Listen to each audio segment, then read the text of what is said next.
बच्चों, आज अपना टॉपिक है सेल।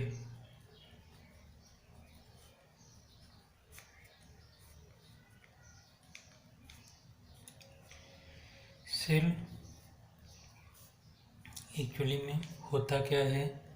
सेल की अगर हम बात करें, जो रासायनिक ऊर्जा का विद्युत ऊर्जा में रूपांतरण करता है। रासायनिक ऊर्जा का विद्युत ऊर्जा में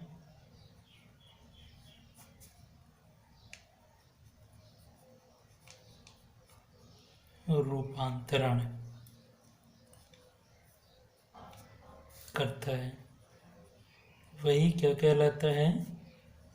सेल कहलाता है। अब इस सेल की अगर हम बात करें, सेल में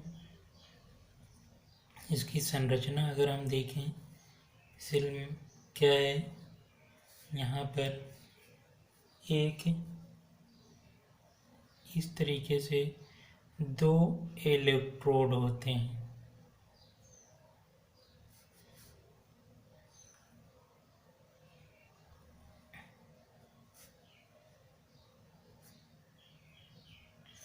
दो इलेक्ट्रोड होते हैं, एक धनात्मक होता है, दूसरा ऋणात्मक होता है। इसको हम बोलते हैं एनोड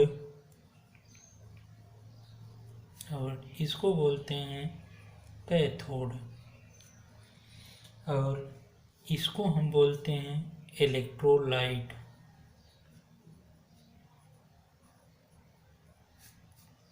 जो एक तरह से द्रवित फॉर्म में रहता है।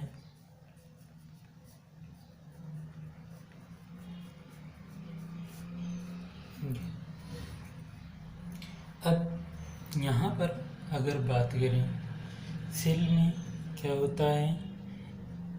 एक इलेक्ट्रोड से दूसरे इलेक्ट्रोड तक जो आयन हैं वो चलते हैं, जिसके कारण इसमें धारा प्रवाहित होती है। अब इस सेल की अगर हम बात करें, यहाँ पर तीन भाग महत्वपूर्ण अदा करते हैं। सबसे पहले अगर हम बात करें, ई होता है, जिसे सेल का ईएमएफ इलेक्ट्रोमोटिव फोर्स कहते हैं, ईएमएफ। फिर दूसरा होता है स्मॉल आर, ये होता है सेल का आंतरिक प्रतिरोध।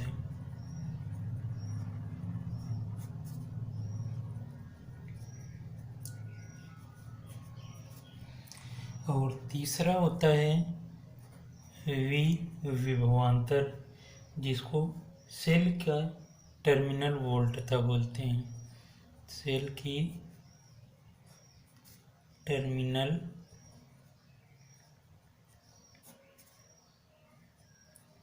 वोल्टता। ये तीन अवयव सेल में महत्वपूर्ण रोल अदा करते हैं। अब सबसे पहले अगर हम बात करें, ईएमएफ क्या होता है, या विद्युत वाहक बल, इसी को बोला जाता है विद्युत वाहक बल। यहाँ पर कंफ्यूज नहीं होना है, ये बल नहीं है बल्कि विभवांतर ही है।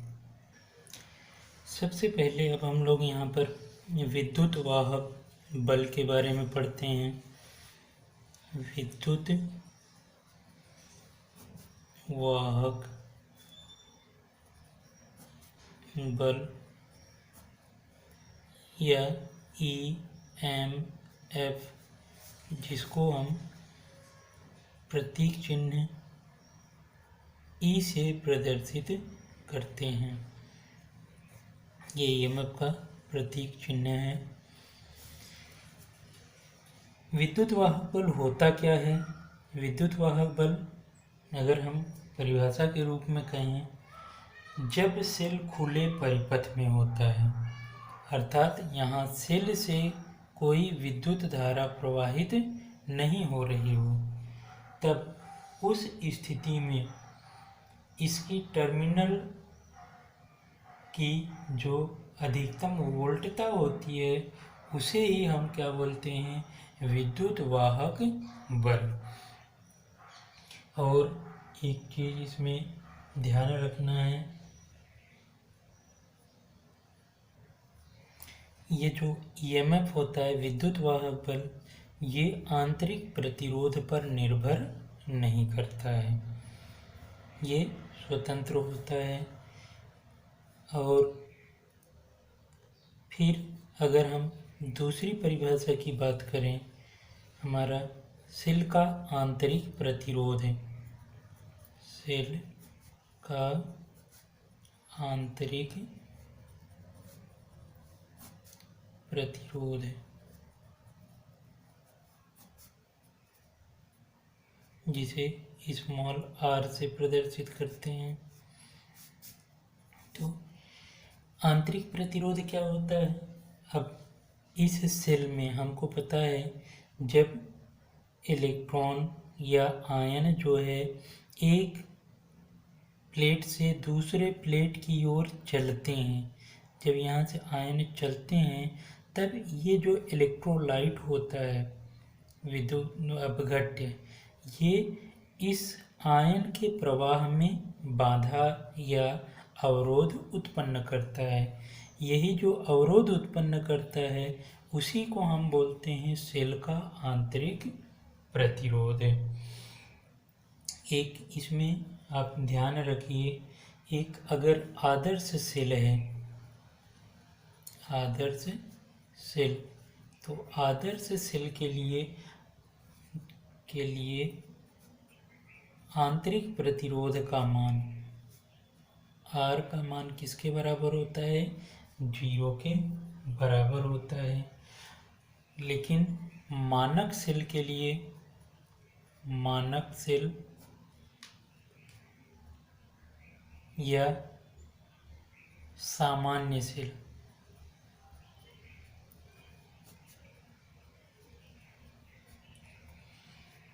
के लिए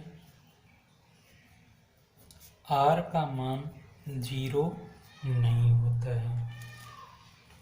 अब यहाँ पर अगर हम बात करें मानक सेल क्या होता है, तो मानक सेल हम क्या किसे कहते हैं? मानक सेल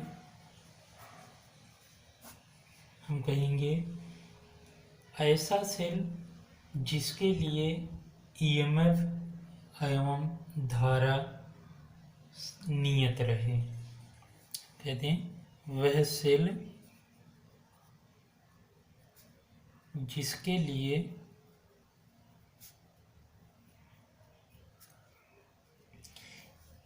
ई व आई ईएमएफ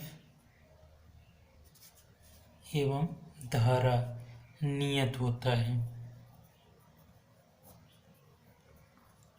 वही क्या कहलाता है? मानक सेल। जैसे एग्जाम्पल के लिए, उदाहरण के लिए आप कह सकते हैं कैडमियम सेल है, कैडमियम सेल, कैडमियम सेल का विद्युत वाहक बल ईएमएफ का मान कितना होता है? 1.02 वोल्ट के बराबर होता है।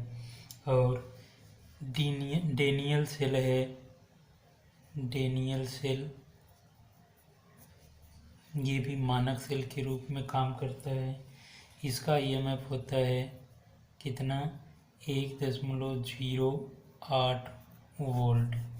तो ये आपको ध्यान रखने हैं, जो आगे उपयोग में भी लिए जाएंगे। अब उसके बाद अपना आता है यहाँ पर टर्मिनल वोल्टता। थर्ड टर्मिनल वोल्टता, जिसे हम V से प्रदर्शित करते हैं। टर्मिनल वोल्टता क्या होता है? टर्मिनल वोल्टता अगर हम बात करें, यहाँ पर इस सेल में अगर मान लो बाह्य प्रतिरोध जुड़ा हुआ है R, तब उस स्थिति में यहाँ से अगर धारा प्रवाहित हो रही है, अर्थात जब हम कह दें सेल से बाह्य प्रतिरोध में विद्युत धारा प्रवाहित हो रही होती है, तब इलेक्ट्रोडों के मध्य की जो वोल्टता होती है उसी ही हम बोलते हैं टर्मिनल वोल्टता। तो टर्मिनल वोल्टता और विद्युत वाहक बल और आंतरिक प्रतिरोध एवं धारा में संबंध हमको ध्यान रखना है। तो यहाँ पर एक संबंध है V बराबर E माइनस आई इंटू R। यहाँ पर इस संबंध का बहुत उपयोग होगा। V क्या है? टर्मिनल वोल्टता।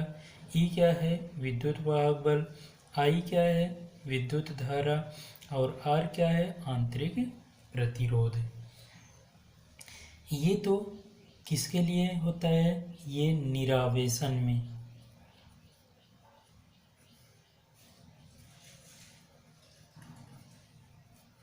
अगर मान लो सेल को हम चार्ज या आवेशित कर रहे हैं, तो यही आवेशन के लिए क्या हो जाएगा? आवेशन के लिए अब जो है V बराबर E प्लस आई इंटू R। तो ये सूत्र है। इन दोनों सूत्रों को आपको ध्यान रखना है। अगला टॉपिक है अपना सेलों का संयोजन। सेलों का संयोजन, कॉम्बिनेशन ऑफ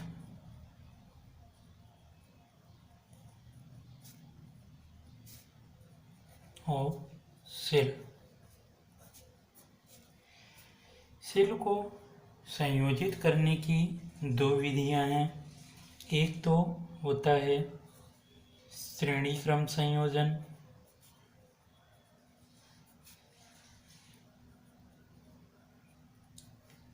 दूसरा होता है समांतर क्रम संयोजन।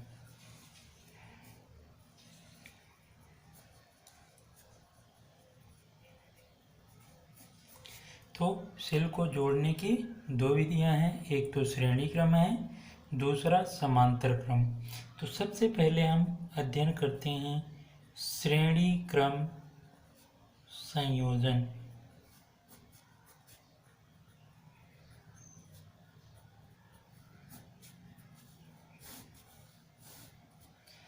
श्रेणी क्रम संयोजन कैसा होता है? तो यहाँ पर मान लो हमारे पास दो सेल दिए हुए हैं। दो सेल, एक यहाँ पर ये सेल का धनात्मक टर्मिनल, ऋणात्मक टर्मिनल, और सेल का जो आंतरिक प्रतिरोध है मान लो R1 और इसका विद्युत वाहक बल E1 है। अब अगर ये एक सेल है, अब दूसरा सेल, अगर दूसरे सेल का हम क्या करते हैं, धनात्मक टर्मिनल पहले सेल के ऋणात्मक टर्मिनल से जोड़ देते हैं इस तरीके से, और इसका दूसरे सेल का विद्युत वाहक बल E2, आंतरिक प्रतिरोध मान लो R2 है, तो इस तरीके का संयोजन क्या कहलाता है? श्रेणी क्रम संयोजन। मतलब पहले सेल का ऋणात्मक टर्मिनल दूसरे सेल के धनात्मक टर्मिनल से, और यही क्रम अगले सेल के लिए भी लागू हो। इस तरीके से अगर संयोजित हो तो इस संयोजन को ही हम क्या बोलेंगे? श्रेणी क्रम संयोजन। अब इस श्रेणी क्रम संयोजन के मान लो हम यहाँ पर समांतर क्रम में एक बाह्य प्रतिरोध कैपिटल R लगा, तब इसमें धारा प्रवाहित हो रही है, मान लो I प्रवाहित हो रही है। तब इस स्थिति में इन सेलों के सिरे पर जो टर्मिनल वोल्ट था, यहाँ पर हम मान लेते हैं V1 टर्मिनल वोल्ट था, इसके सिरे पर टर्मिनल वोल्ट था मान लो V2 है, और यहाँ पर टर्मिनल वोल्ट था मान लेते हैं V है। तब अगर हम कहें सबसे पहले प्रथम सेल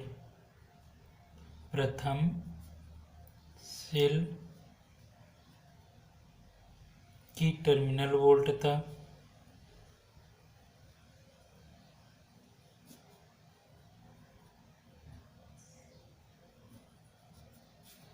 V बराबर V1 है। V1 किसके बराबर होगा? E1 minus I into R1 के बराबर। इसी प्रकार से दूसरे सेल की टर्मिनल वोल्ट था, द्वितीय सेल की टर्मिनल वोल्ट था, तो इस सेल की टर्मिनल वोल्टता कितनी हो जाएगी? V2 बराबर E2 minus I into R1, जो हम लोग पहले समीकरण देख चुके हैं। टर्मिनल वोल्टता, विद्युत वाहक बल, धारा और आंतरिक प्रतिरोध के बीच संबंध, उस समीकरण से हम इन सेलों के टर्मिनल वोल्टता को लिख लेते हैं। अब अगर इस सेल का हम मान लेते हैं जो तुल्य विद्युत वाहक बल है, तुल्य विद्युत वाहक बल अगर हम मान लें कितना है? माना तुल्य विद्युत वाहक बल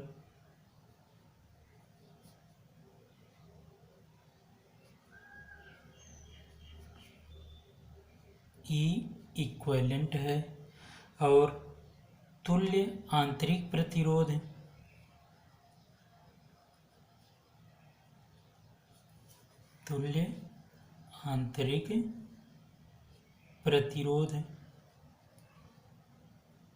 मान लो R इक्विवेलेंट है।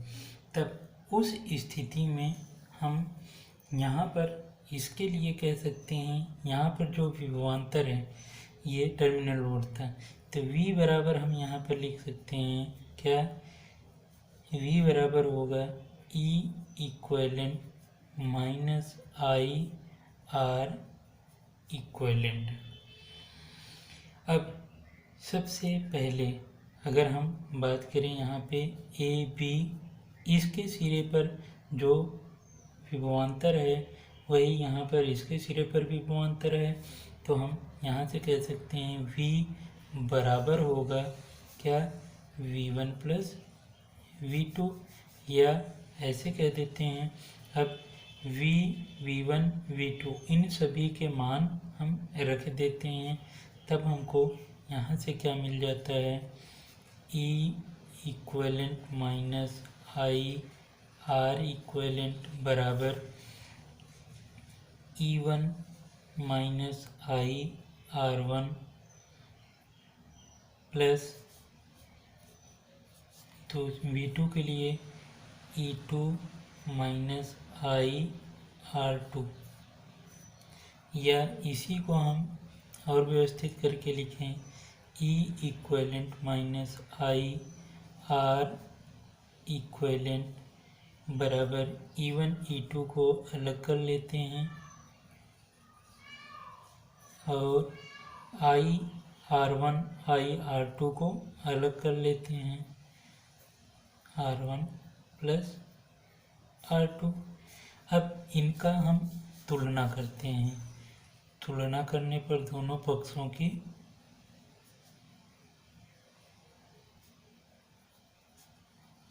तुलना करने पर यहाँ से E इक्वेलेंट किसके बराबर होता है? E इक्वेलेंट बराबर होगा E1 प्लस E2 के, और यहाँ से R इक्वेलेंट का मान कितना होगा? R equivalent R1 plus R2 के बराबर होता है। अब यहीं पर हम इसी के लिए सामान्य रूप में हम कह सकते हैं, अगर मान लीजिए n सेल जुड़े हों तब n सेल के लिए तब यही E इक्वेलेंट बराबर होगा किसके? E1 E2 E3 dot dot En। इसी तरह R इक्वेलेंट का मान किसके बराबर होगा? R इक्वेलेंट बराबर होगा R1 R2 R3 dot dot Rn के बराबर होगा। इसी में अगर हम बात करें परिपथ में धारा,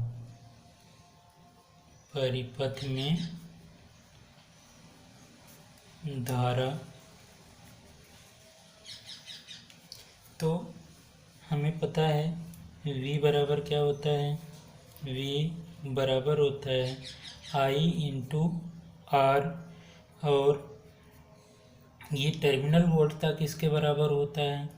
E1 plus E2 minus I R1 plus R2 के। अब इसको हम इस तरफ ले जाएं तो यहाँ से अगर हम देखें I R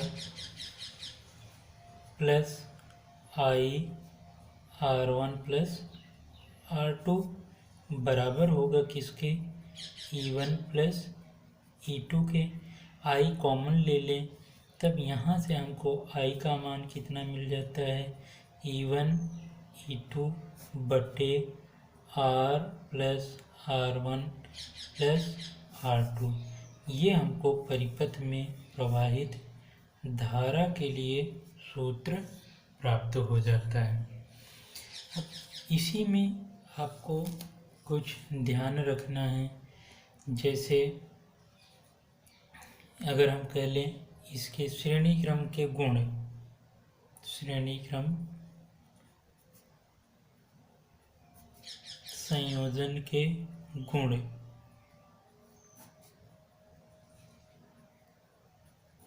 तो इसमें नंबर 1 अगर हम कह दें, जो तुल्य विद्युत वाहक बल है, तुल्य विद्युत वाहक बल, ये किसके बराबर होता है? अलग अलग विद्युत वाहक बलों के योग के।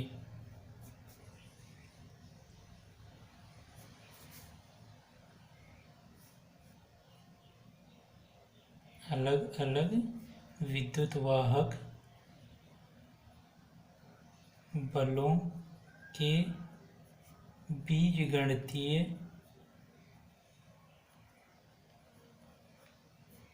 योग के बराबर होता है। दूसरा इसमें पॉइंट ध्यान रखना है, अगर श्रेणी क्रम में जोड़ा गया है और सभी सेल का जो विद्युत वाहक बल है E है और आंतरिक प्रतिरोध मान लो सभी का R है, और इसमें कुल कितने सेल जुड़े हुए हैं, कुल मान लो n सेल जुड़े हुए हैं। तब उस स्थिति में अगर हम बात करें E तुल्य विद्युत वाहक बल कितना होगा, तो तुल्य विद्युत वाहक बल E इक्विवेलेंट का मान होगा किसके बराबर होगा, n E के बराबर। और तुल्य प्रतिरोध किसके बराबर होगा, R इक्विवेलेंट का मान किसके बराबर है, n R के बराबर होगा। और धारा का मान किसके बराबर होगा, तो धारा यहाँ पर बराबर होगा n E बटे R प्लस n R के बराबर।